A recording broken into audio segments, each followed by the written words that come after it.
Ladies and gentlemen, welcome to another podcast. You're in for a treat today. We have Dr. Clayton Echard. Doctor. Hey, you're a doctor of love, doctor of athletics, doctor of dance. We're going to talk about that here in a second. Okay. Anyway, how did we meet, Clayton? I'm trying to remember. Who connected us? I'm totally blanking on his name.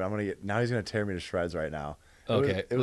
We might need to cut this part because he's gonna be like, "Are you serious?" Okay, It was a sportscaster from he had Rich? Rich Gaynor. Gosh, I totally blanked on his name as I was coming here. I was That's like, all right. We know you're nervous. You know, you haven't been on camera much in your life, so. No, then he got Just upset kidding. with me too because recently he sent over a picture and I confused him for somebody else. He's like, "Are you kidding me?" It was one of his like coworkers. He's like, "You forgot what I looked like?" I was like, "Dude, it was really hazy the last time I saw you. We were at Waste Management Open. The drinks were flowing." That's so funny. I guess Rich is a good dude. Yeah, he's a good man. Shout out to Rich Gaynor. Shout out to We Rich. appreciate you for this intro. Sorry, man. Anyway, Clayton and I have become homies over the past few months. We've working on a couple projects together, doing some fun stuff. But let me do a proper intro for this man. This guy right here next to me is a former college star athlete, University of Mizzou, Missouri, right? Tight end. Defensive end first, then tight end. Yes. Okay. University of Missouri, though. University of University of Missouri, of Columbia. Missouri. Okay. Columbia. Yes. Okay. Come on, get it right now. He's an author, so we'll talk a little bit about the books that he's written. Just recently, Just one. Yeah. No, But the first of many is what I was saying. He was a bachelor, the most recent male bachelor. Is that correct? Now, actually, I'm old news. I'm not the most recent. Really, it's someone else. Somebody else. Season ended or Yeah, current? season actually just ended. Okay. So I'm the. Was the he as one good as before. you? Was he as good as you? Is my question. And good in what aspects? Okay, good. Clayton, let's start with a very important question. How many of the girls did you make out with? Oh gosh, right out the gate. Well, I gotta think how many I made out with on camera that people saw because that's the number. That is. However many was shown is however many that I'm going to the grave with. So wait, hold up. Are you saying that there may be some makeout sessions behind the scenes that don't get on the show? Oh yeah, not everything can be shown. So there is Obviously. yeah, right. So like there is a running joke that let's just say that some people more of their makeouts were shown and other people's less of their makeouts were shown. So some people get pegged as the makeout bandits where the real makeout bandits got off scot-free. Wow. I would say I fell somewhere right in the middle. Wow. Yeah. Well, we're going to get back into the Bachelor discussion here shortly, but back to the proper introduction. So Clayton Yeah, I'm is still waiting on the proper. Yeah, the proper. So Clayton is also an advocate for mental health, and one of the things I love about this guy is he's very open about some of the struggles that he faced. And you look at the guy, this dude's like stud, 6'5", shredded ripped, very much like me. Tall, very just kind. This dude's got it all. But even folks with it all have moments, right, where mental health is it can become a challenge. Yeah. We were supposed to have Heidi Powell on today as Okay. well, but she had to switch to tomorrow. So you got stuck with me. Yeah, and she's also I got stuck with you, Clayton. But with the B team today. anyway, so we'll talk a little bit more about that. He's also an exotic dancer, or currently trying out for Thunder Down Under. But that's a lie. Oh, but gosh. he just got into dancing or hip hop b-boy stuff, right?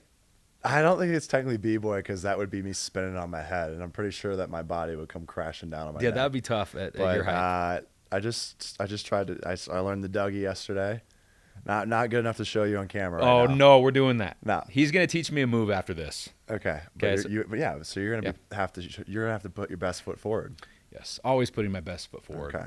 Wow. So anyway, I'm stoked you're here, man. So he flew in this morning, and we're doing a little something with Solo Stove. Great brand, by the way. Mm-hmm. Oh, forgive me, I forgot to mention our sponsor for today's podcast, Prime.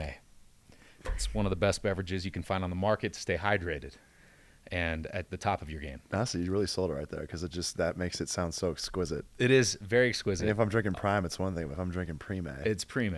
yeah. I call it Okay. Prime. That would make sense in Scottsdale too. Honestly, I'm gonna start calling it that. Yeah, there. you should. Fits right We're in. gonna start a revolution around. It's actually crazy how these guys have grown. Insane. It's really good. Have you Well, ever had it? the brand marketing? Yes, I've had Prime a few times, and like I saw it at a recent boxing event. Like he had it set up on a platform. Apparently, I think it was Logan that had it set up on a platform, so that was in the shot at all times. I mean, like if he would have had it on the table at the regular height, it would have been out of view. But he like apparently brought a bunch of stuff to stack it up on, so it was sitting up like this. And so the entire time while the fight was going on, it was like in view. I mean, it's just stuff like that. That's just genius marketing. The Paul brothers are stupid brilliant when it comes to marketing themselves and their products, and they've got it dialed. One day they're going to write a book if they haven't already. Jonas, you'll know if they've written a book. Have they written a book yet on marketing? They will. That's they probably because they don't need to write it yet because they're still like in the heat of everything. Yeah, like yeah. They're, I can't. You imagine you can't They close will. the chapter on that book yet. Yeah, Logan and Jake, you better put a book out because it'll sell lights out because you guys have done it right. Not to make your heads bigger than they already are. But we're very, very appreciative for great examples like yourselves on marketing. So we can't wait to read your book one day. Another thing we need to talk about real quick. So you'll notice right now that I'm sitting like this. I might sit like this the rest of my life based on some feedback that I was just given by Clayton. So can you tell the story real quick? Because this is interesting. For any of you that are now in their 40s, and you're what? You're like 27 or whatever you 30, man. You hit 3-0? I hit 30 like a month and a half ago. You old bastard. I know. It's been tough. I had a 2-day hangover right out the gate. Oh, jeez. Yeah. Yeah. So, but anyway, this is really interesting because if you have joint pain or knee problems, you were given some advice. What's the story? Yeah, I was, and so I would say always do your research though. Don't just take the one. You know, I haven't done a ton of research on it other than actually I've done it for myself. I have a lot of knee pain or had a lot of knee pain from my football days, and I was in a pool a couple weeks ago talking to this guy. We were talking about sports. He was a former D1 basketball player. And I told him, I said, you know, he goes, do you still play like recreationally? I said, no, I don't do like any flag football or anything like that. I can't. I said, my knees are shot. I said, I have a ton of knee pain. And he said, well, he goes, you know what you should try doing? Just bending your knees more. I thought he was screwing with me. I was like, yeah, okay, sure. All right, man, I'll bend my knees more. And he goes, no, he's like, seriously, just sit with your knees bent more. He said, because what you'll do is you'll basically elongate that muscle, you know, the muscles around the joint. So it's going to over time stretch out those muscles, therefore reducing the force upon the joint. I was like, that actually makes a lot of sense. I said, but am I supposed to like push down, create force? I was like, or do I just sit there with them bent? He goes, just sit there with them bent as much as you can. Don't sit with your legs outstretched. And now it's been like a month and my knee pain is almost gone. So like sitting like this is the wrong thing. If you have knee pain, because essentially like, yeah, you're not like when I bend, create a flexion in the knee, it's like it's causing my quad to stretch out, the patellar tendon, all these things to stretch. And so you want that to like loosen up the joint to take off the force, because a lot of my knee pain was being created from like just like the sheer force and the strength of the muscle. I had made my quads and hamstrings so strong that basically it just was like it was placing so much force on the joint. Interesting. And so he said, just bend your knees. And so now I sit with my knees bent, and there you go. If you got knee pain, and I think it has to do mainly though with like if it's like your patella, like wear on your patella. So if you have wear on the femur or the tibia, like then I don't think it works the same way, because again, like the bending is actually supposed to be stretching out the quad muscle, and like the patellar tendon, so it helps in that instance.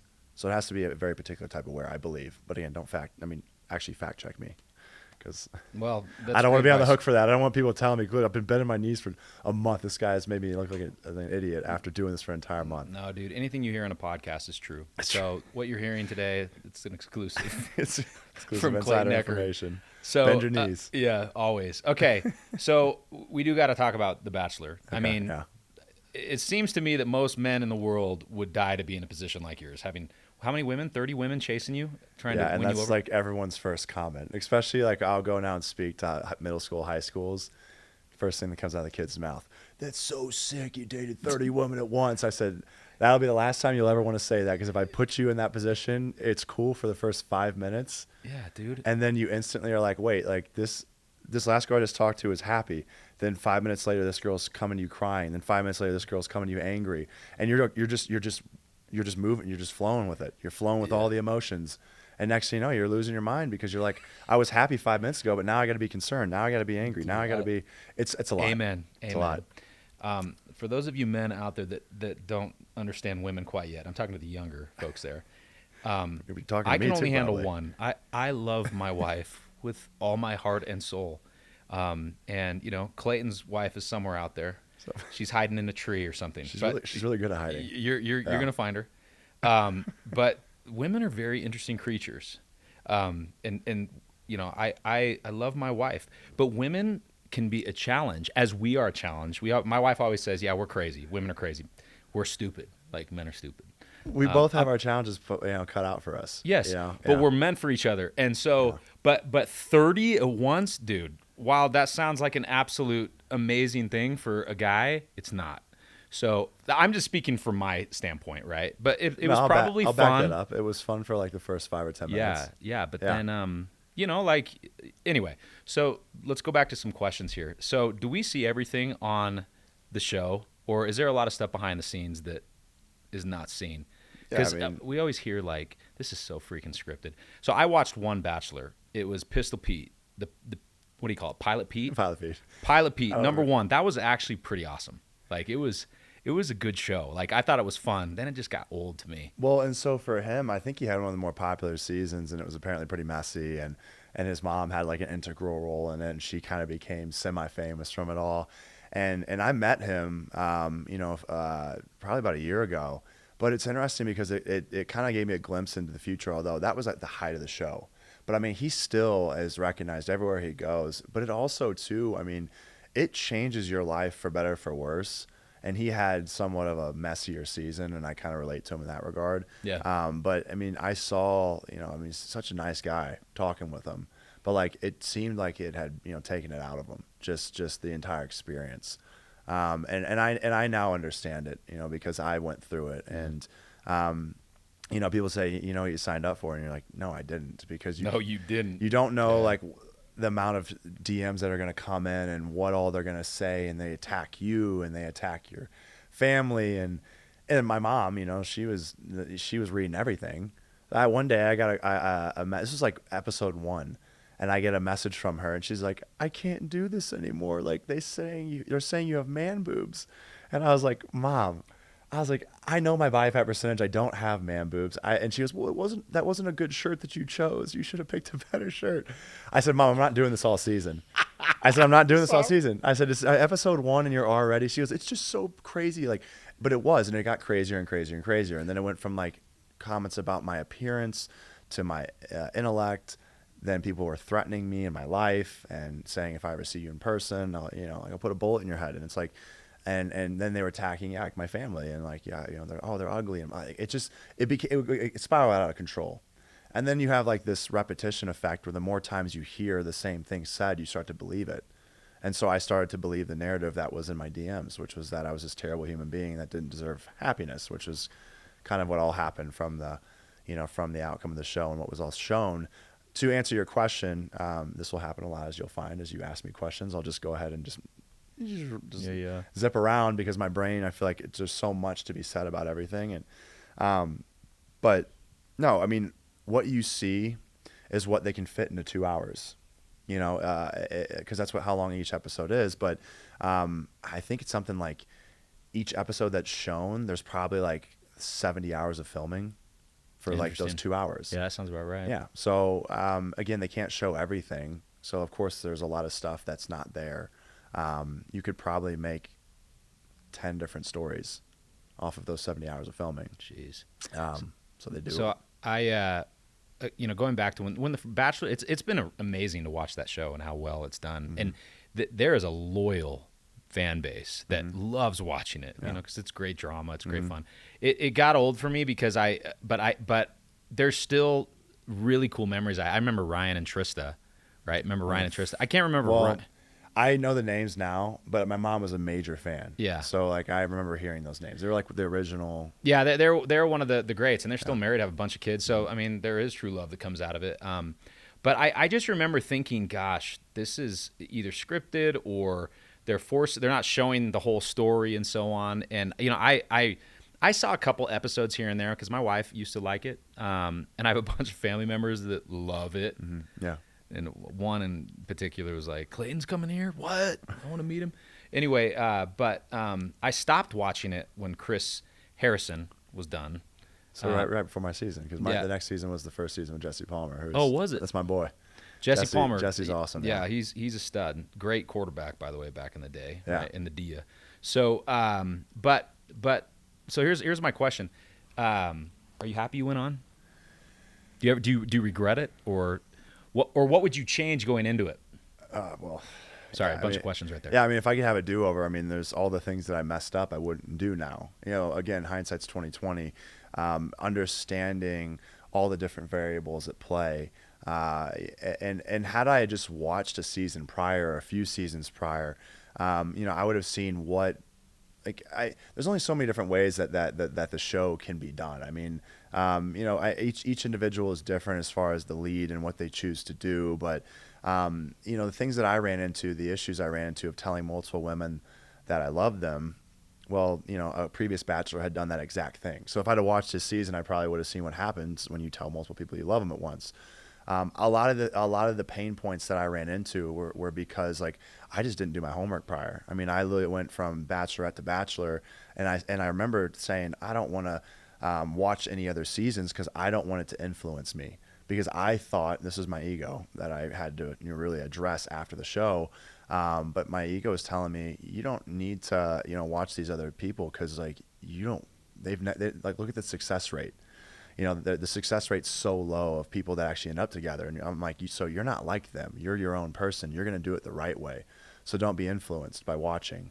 Well, again, like I've met a lot of these people since, and they're actually really good people. I had made the wrong judgment call that I'm like, oh, they're all reality TV stars. They're all just, they're all just kind of aloof, and they're all looking for fame, and there's not much going on upstairs. Like I had made all these generalizations, or these, had these beliefs of reality TV stars because I never watched reality TV growing up. I thought it was dumb, to be honest with you. Yeah.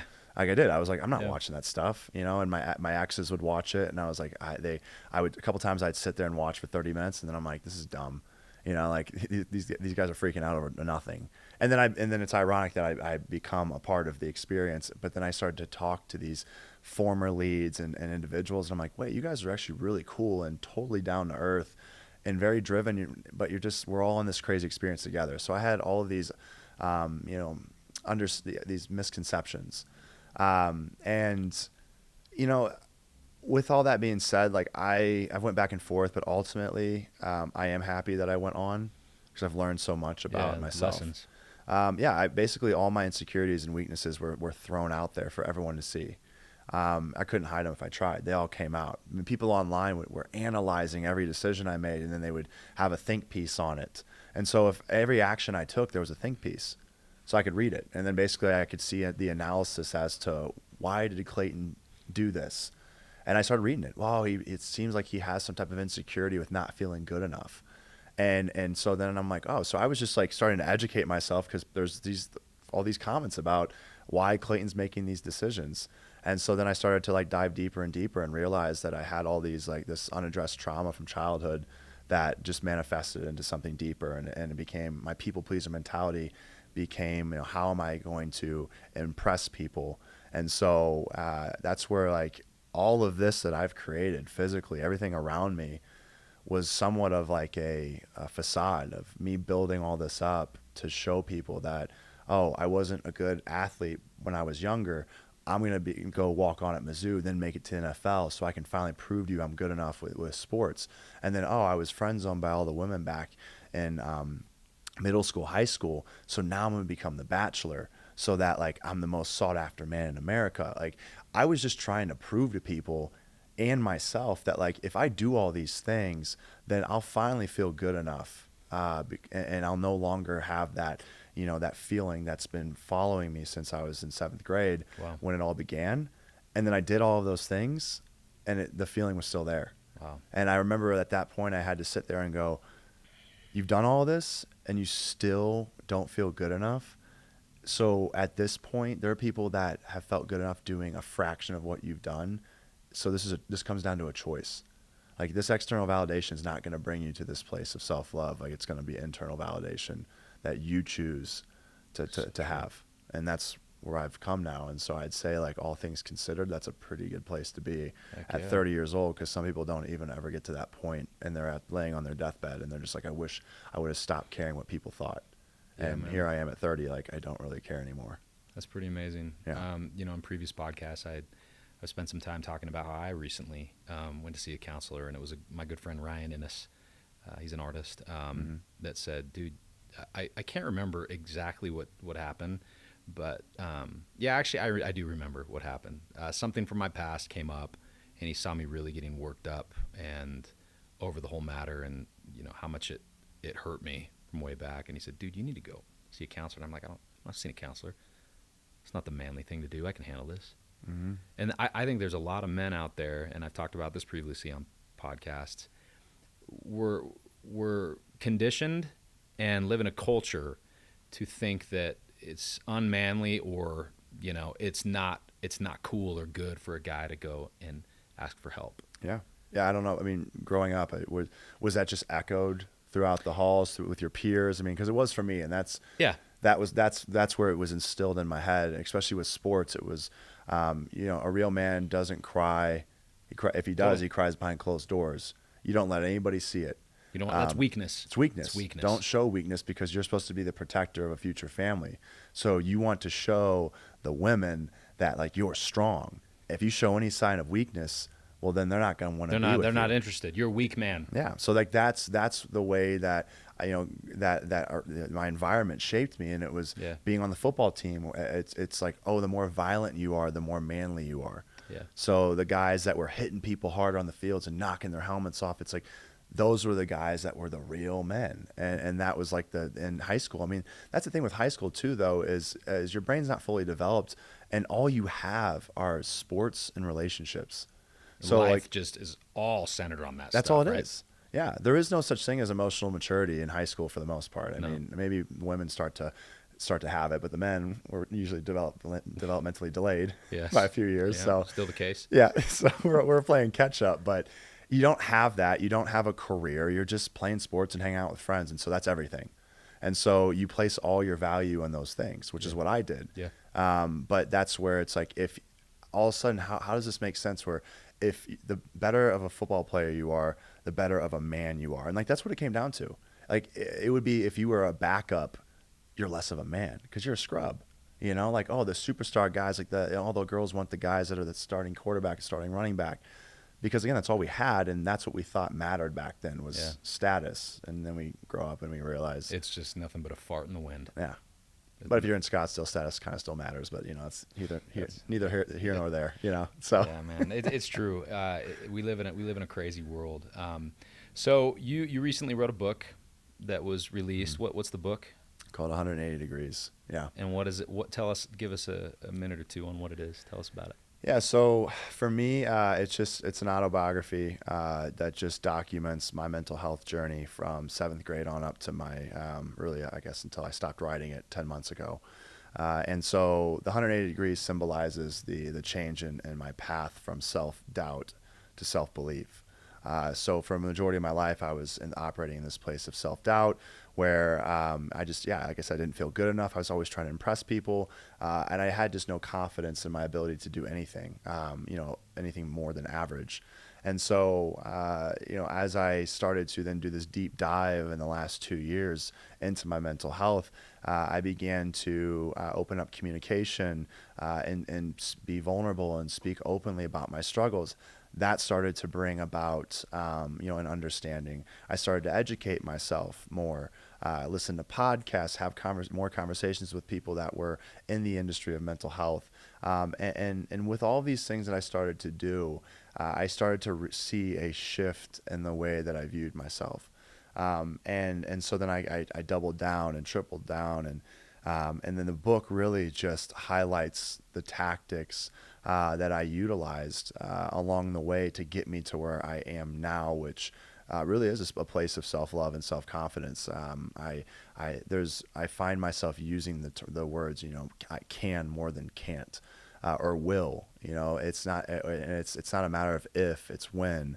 And so, the words I use, the way I think, it all changed, and the book really just kind of captures all of those elements that I leaned on in those moments to slowly help me transition. And I use degrees. In the book, there's 6 principles, and I have it broken down, divided by, 180 divided by 6, 30 degrees at a time. And so I talk about how each of these principles, you can't just make a 180-degree turn overnight. You got to work in each of the areas, but it's like chunks of time. You work in this area 30 degrees, then you work in this area 30 degrees. And each of the principles they kind of build off each other. So the first principle is communication, because anybody can start a conversation right now. You don't have to have any education to do so. You can just have a conversation with somebody starting today, a conversation of vulnerability that could change your life. And then education is the second part of it. You start to educate yourself. Again, someone can pick up a book right now. Beyond that, then it's preparation, determination.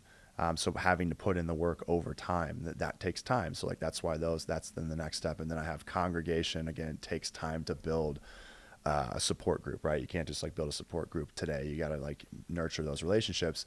And then finally, the last principle was realization. So as we know, realizations come with a lot of time and introspection. And so I set it up that way on purpose, and all Asian endings. That made it nice and tied it all together. But I feel like if somebody reads the book, they're able to see kind of like, oh, okay, like I give some tips on how each of these principles you can work on them, or at least see the importance of them. And I do feel that somebody can pull at least a couple things from it that they can put into their own life.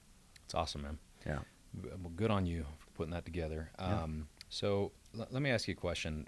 For if you're speaking, let's say I feel like this might be advice that would be really, really good for young men in their teenage years and moving into adulthood. What advice would you give to those young men during that hour, that time in their life? What advice would you give them to give them peace around some of the things they may struggle with mentally, or where they feel less confident? Or what things would you tell them to give them more confidence or more to think about as they're growing or going through the stage in life?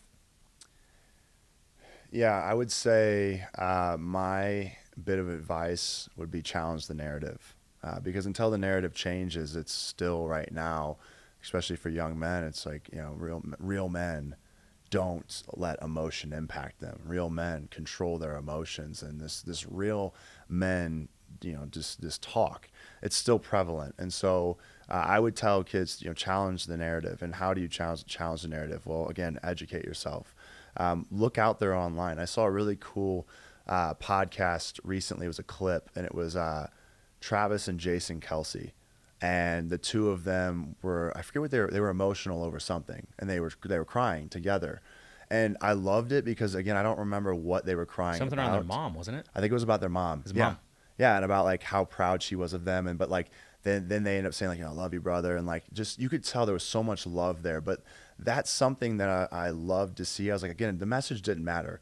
The point was that's two. If you want to talk about like that's two big dudes. This is where it challenged the narrative. A lot of times, like kids say, like they think, oh, if the more muscles you have and the better of an athlete you are, that makes you more of a man. None of that stuff makes you more of a man. No. I acquired the athletic ability, I acquired the muscles, and like didn't make me more of a real man. I mean, what is a real man? I think a real man, if you're going to describe it as anything, I don't even like the terminology, but it's just a man that's comfortable in his own skin. Amen. But what I love about it, that podcast and that clip was like, those two guys, I mean, if they walk into a high school and they throw that clip up on the screen, those kids are gonna be like, their brains are gonna just be like tweaking, because they're gonna be like, how does this work? These guys are He's not allowed to cry. Yeah, and these They're are crying. two NFL athletes, and they're both 6'6" and above, and 260 on one. The other guy's 320. And like these kids, like you can see when I talk about mental health, like my stature, like you can see these kids are like, this does not compute. How does this work? Like, and so but I love that. I'm like, and that's where if you challenge the narrative, if you seek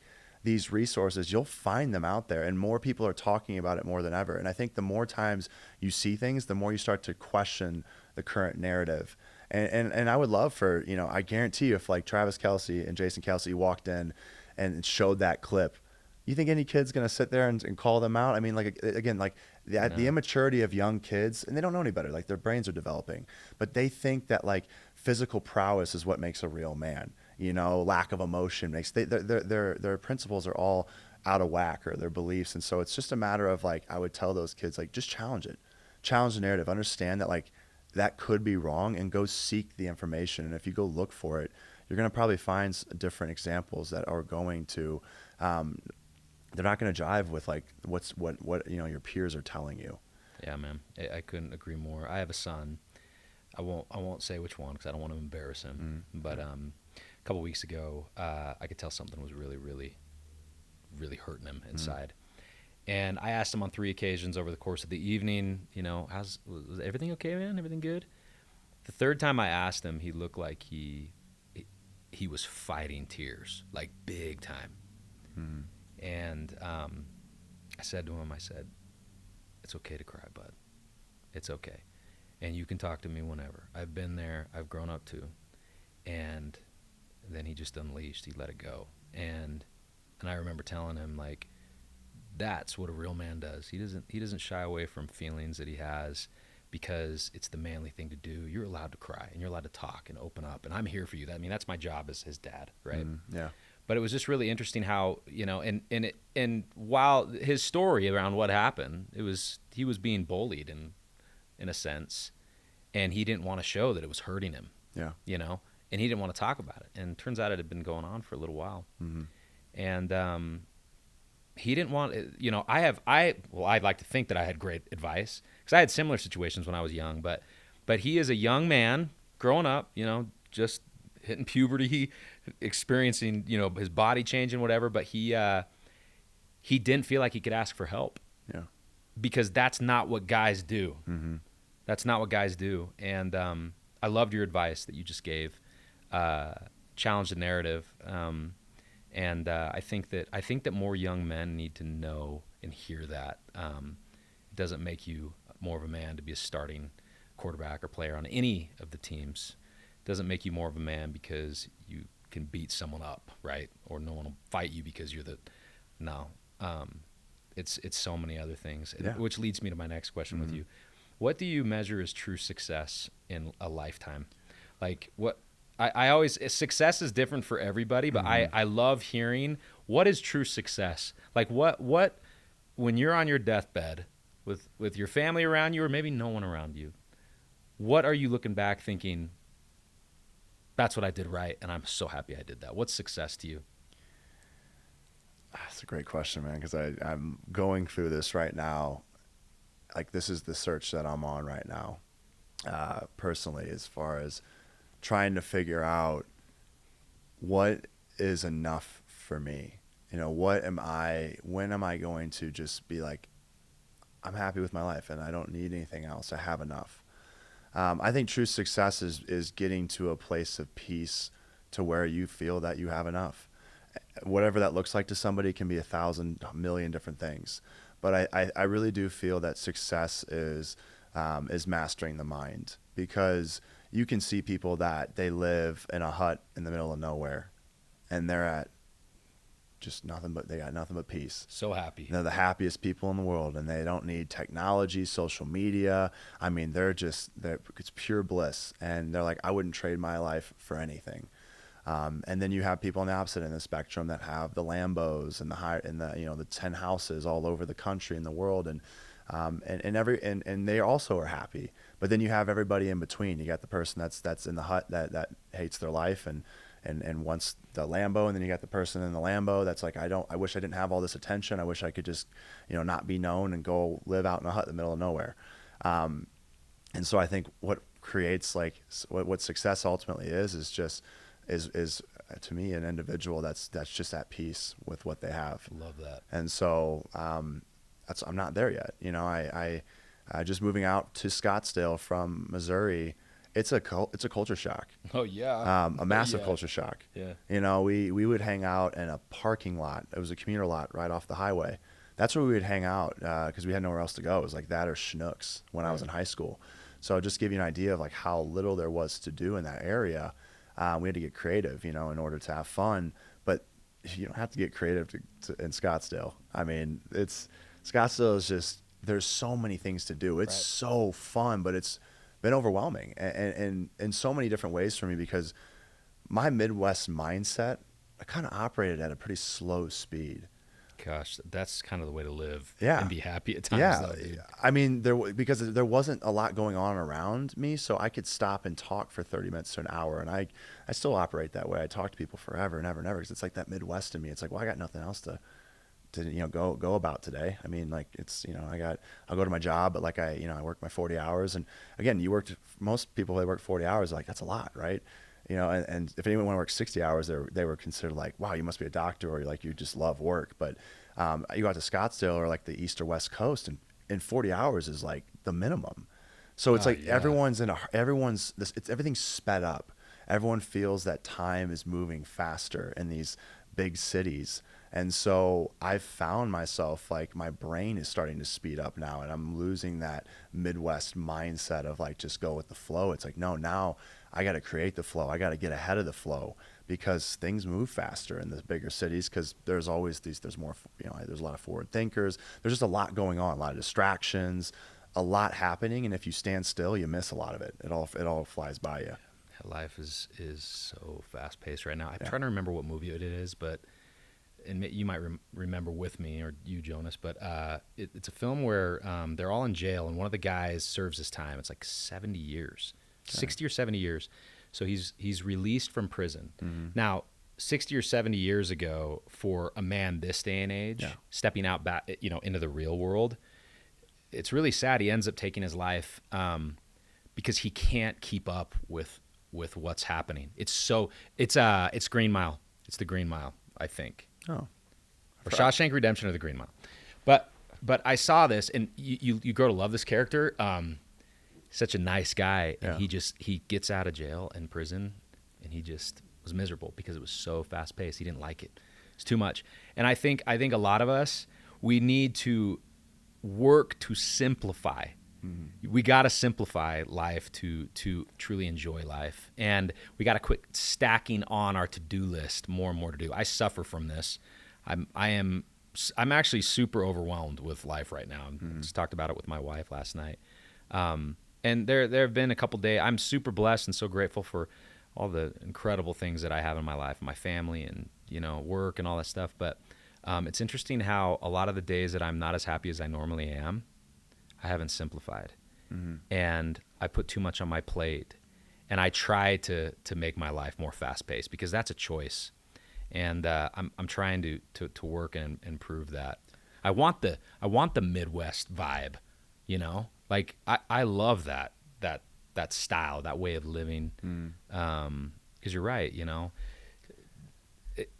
I would consider this, a big city area, because this is like one of the fastest growing software company driven areas in the nation. Yeah. And it's crazy how busy life can get.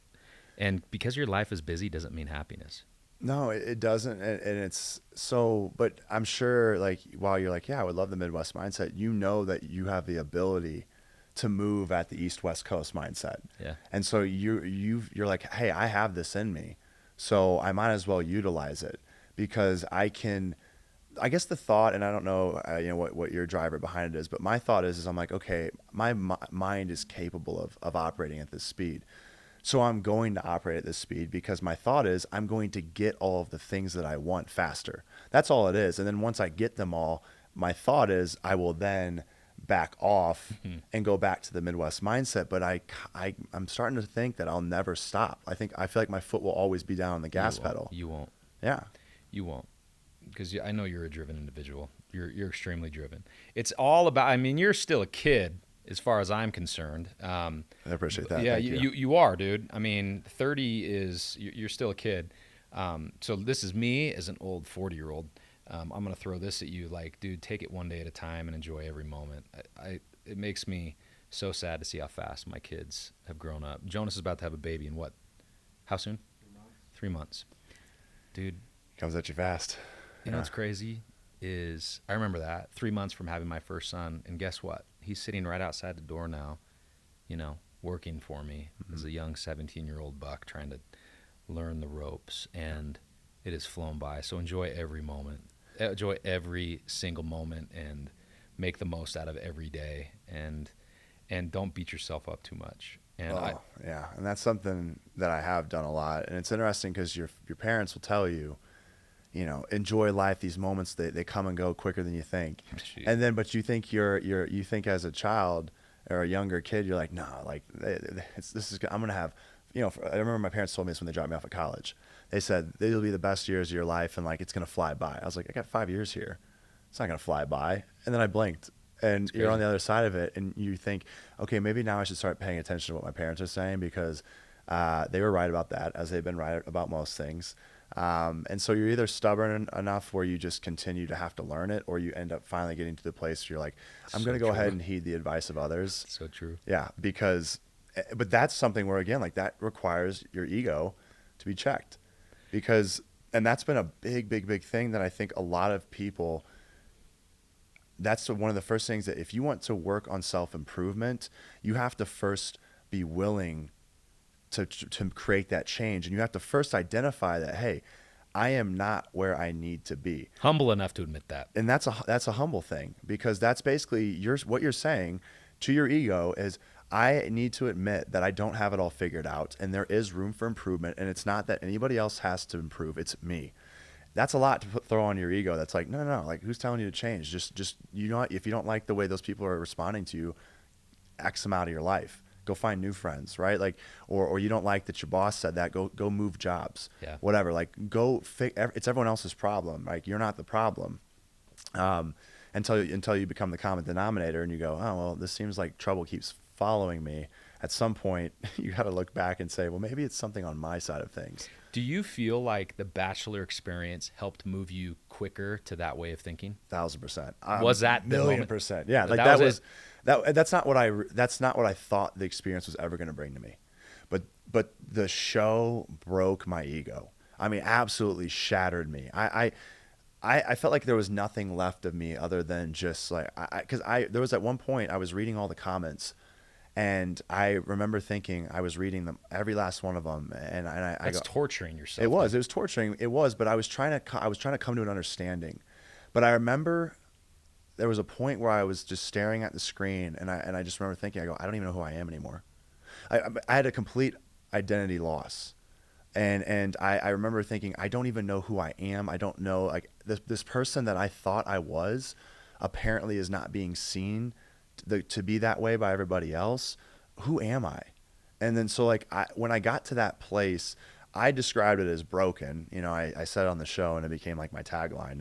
And it was sad because people, you know, laughed about it, but it's like, no, like that was a very vulnerable place. Like when I said the "I'm so broken" line that became my tagline, it's like I legitimately felt broken as a human being. I'm like, I don't even know how to function or operate anymore. And what am I?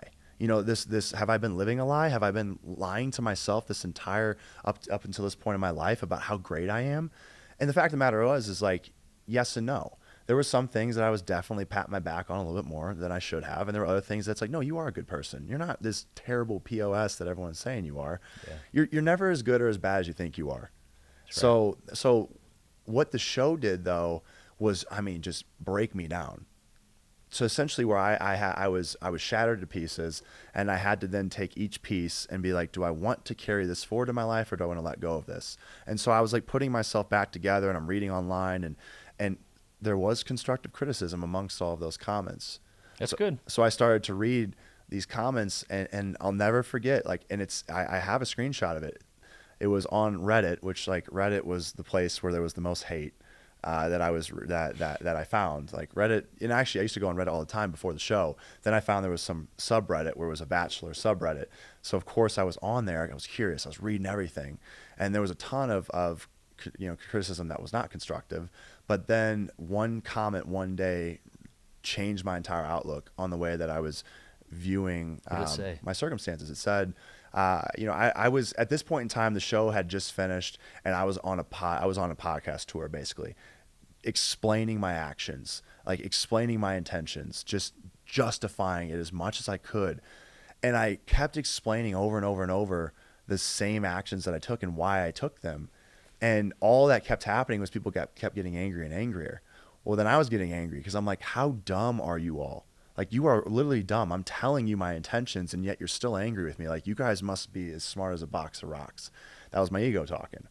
You know, I'm like, this audience is just a bunch of idiots. Like, that's what I kept telling myself. I'm like, if you can't figure out why I did what I did, then, like, why am I wasting my breath on you? I'm just more intelligent than you are. I mean, I had these thoughts in my head because my ego was just backed into such a corner that my ego became very just defensive. The one day, I was on the subreddit, and somebody said, you know, listen, I totally understand where Clayton's coming from. His intentions and for why he did what he did makes complete sense to me.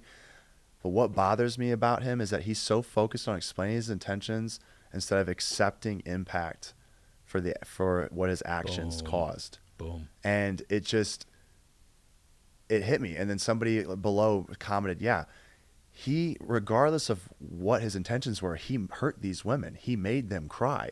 And yet he hasn't apologized once for it. And I just took a step back and I was like, you haven't. You haven't just straight up said, I'm sorry for hurting you. I'm sorry that I hurt you. Not I'm sorry that you feel this way, because that's another ego deflective comment, is to be like, I'm sorry you felt that way, but like the way I intended is this, right? And I did that a couple times. No, just to straight up say, I'm sorry for hurting you, because I did. And when I read that comment, I was like, that's all I have to do is just to take accountability. And I was like, you haven't taken accountability. They're exactly right. Oh. So I came out and I said, like, I'm really sorry. And I'm really, really sorry. And I just left it at that. I was like, no more explanations. I'm sorry for what I did. And all of a sudden people were like, that's all we were asking for. And I was like, man, I spent so much time fighting and spinning in a circle. All I had to do was take accountability. How hard was it? And I did have people telling me, you don't need to take accountability. You don't need to. You know, that's on them. If they can't see what you like, why you did what you did, that's on them. But, you know, I was like, those are the wrong people in my corner. I was like, I don't want that. Because if that's the way you approach things, if you're always waiting for other people to come around, some of them never do. But the bigger person is the one that can take blame and put it on their shoulders. Awesome, dude. And so, yeah, the show was a blessing, a complete blessing, and I'm forever grateful for it. It's so cool. I don't know if that's what the show is designed to do, but it was best case scenario for me. Well, Clayton, dude, I've had a chance to get to know you fairly well, and truth be told, I didn't watch the show that you were part of. Yeah. And since the moment I met you, and I'm not just saying this, you're one of the most humble people I know. You ask questions, you listen, and you're earnest to improve in every sense of the word. And the show obviously did good for you. If you are night and day from the moment you started that show to where you're at now, I don't know. You're a great person. Like, you're as good as they come. I appreciate that. And there is a lucky lady out there that will lock you down one of these days. She's in a tree, like we talked about. She's in a tree. She's somewhere hiding in a tree. She's plotting her next moves. Yeah, you know, it's again, where I'm at currently today, which I think is a really awesome place to be, is I just kind of show up. That's what I've told myself. I'm not trying to. I used to try to control everything. And I don't know how you are with control. I'm curious, you know, what your feelings are about control and how much you need to have at any one time. But I'm in this place now where I don't feel I need to control anything other than my emotions and my actions. Those are the only two things that I care about controlling. And then every day when I wake up, I have this just show up attitude. And I'm a man of faith, so I believe, like, you know, I show up and God does the rest. But if you're not someone of faith, then I would say just show up and let the universe do the rest. Yeah. I think Amen. That's the best way to live at peace, because when you just are like, hey, everything else is out of my control besides me, then, like, I'm just going to focus on me. Amen. And it just makes things simpler. You talked about earlier making things simpler, and I 1,000% agree. I was going to say the one thing, though, that I would specify is, like, we need to, like, get to a place where we can simplify things so that we don't feel overwhelmed. Because when we get to a place of feeling overwhelmed, we shut down. It's the worst. And that's where people go. That's why they try a new workout plan, and then they shut down because they're like, I can't do these moves. So they just stop everything.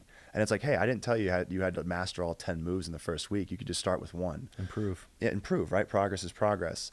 We need to be able to simplify in our brains that, hey, all you need to do is just do one more thing than you did the day before. The danger is with simplification is that it's great when we should be focusing on simplifying our lives for ourselves, but we shouldn't rely upon, like, technology to simplify our life. Yep. Because that's what we're doing right now. And that's what right. we've done. We've allowed technology to simplify our lives. Technology is great, but when you expect it to do everything for you, it takes out all of the Yeah. All of the the thinking that's necessary. Like we need to stop and think. We need to have the delayed gratification. Like nowadays there's an app for everything that can take what we used to take 20-30 minutes. If you wanted to go learn something new, you'd have to go down to the library. I mean, I'm not young enough to not remember the library days. Right. You had to walk down, have a library card, go down, find a book, like search through the racks to find one, pull out the book. Nowadays, it's like we can find information in 0.2 seconds. At our fingertips. It's a blessing and a curse, but the problem is like I think delayed gratification's out the window. Like now, I remember when I first got my cell phone, if the internet loaded up in 20 seconds, I was in awe. I was like, 20 seconds, that's fast. Because before it was dial-up, internet. And now if your phone takes longer than 5 seconds to load, pissed. You're hitting refresh. Yeah. And I've even seen people throw their phones. They're like, it's like throw it at 10 seconds because like our attention spans, our patience has all diminished because of technology simplifying all of these things around us. So it's like technology is great, but we need to focus on simplifying our lives, but doing that on our own and not leaning too hard on one thing or the other. There's some wisdom right there. Yeah, Yoda. I just wanted to drop that because when you said it earlier, I was like, I 1,000% agree with you that like all the clients that I train online with fitness, a lot of times they fail because they become overwhelmed. And then all of a sudden the first conversation I'll have with them is like, well, why'd you stop? Well, I couldn't make 21 meals in a week. That was a lot. And like do 5 workouts in a week. I was like, you tried that all in the first week? And they're like, yeah. I said, well, that's a lot. That's a lot to change at one time. There you go. Yeah, that's the problem. I go, how about you just focus on one meal? They're like, yeah, but then I'm not. What about the rest of the meals of the week? I was like, before this plan, how many meals did you make? Healthy meals. They said 0. I said, so now you're making 1. I said, that's 1 more. Atomic Habit. Atomic Habit. Have you read that book? I was told I needed to. You got to. Yeah. Because everything you're saying, he talks about a 1% improvement on a daily basis and what that accumulates to over time. Love it. Yeah. It's brilliant. And I'm just a regurgitator of information. That's the thing is everything that I say, I've just heard from somebody else. It's because you've done the time to listen and find goodness in places that you can regurgitate and share with us, right? So It's awesome, dude. Yeah. Well, I want you to know, I mean this sincerely, you are one of the best dudes I know. And you have such a bright future ahead of you. You guys need to go and check this dude out. You need to go follow him. Where can they follow you? I make it easy as long as you can spell my last name. All of my socials are Clayton Echard. Sometimes there's a period in between, but it's just ClaytonEchard. I'll even make it even easier for you. I literally funnel everything through my Instagram. So if you're on my Instagram, you're just going to see everything that I put everywhere. Follow him on Instagram. So another reason you want to follow him on Instagram, this dude is a diehard pizza lover. And so he and I are going to do an introduction video on pizza here very shortly. Solo Stove just had him put out a post about tagging someone that that loves pizza. Yeah. Thousands of responses. People are still tagging. It's so That's great. 2 weeks ago, it's and so they're great. still tagging. And I had people messaging me. They're like, "When are you picking a winner?" Like, and they're still tagging. Yeah, and so cool. And what was so cool was, like, again, my audience. It's like I didn't know. I'm like, I'm gonna post about this pizza thing, but then I did know. I was like, my audience knows I love pizza. That's like cereal. Yeah, my body's probably composed of 50% pizza. Yeah. Yep. So it was a match made in heaven. And here we are. My double chin is cereal right here. Fruity Pebbles, Lucky Charms, all the above. And the other thing you need to follow him on is he just took up, dancing. So, and he's kind of showing his routine and the things he's learning. So it's awesome. But Clayton, dude, thanks for being on. We always end. What is your favorite cereal? And ladies and gentlemen, he picked a good one. Which I'm scared to go back and bring this home with me because this is just a sugar rush. I mean, it's a beautiful sugar rush. It's beautiful. But, like, I don't know if I'll be able to go to bed because what will happen is this is going to bring back all my memories, and I'm probably just going to crush the entire box in one sitting. Well, I hope you do, and you can call me and do a Zoom with me while you do it, and I'll join you, and we can console one another. Okay. As we pound an entire box of Reese's 3 a.m. Puffs. when I'm like, man, the sugar high still isn't worn off, brother. I need help.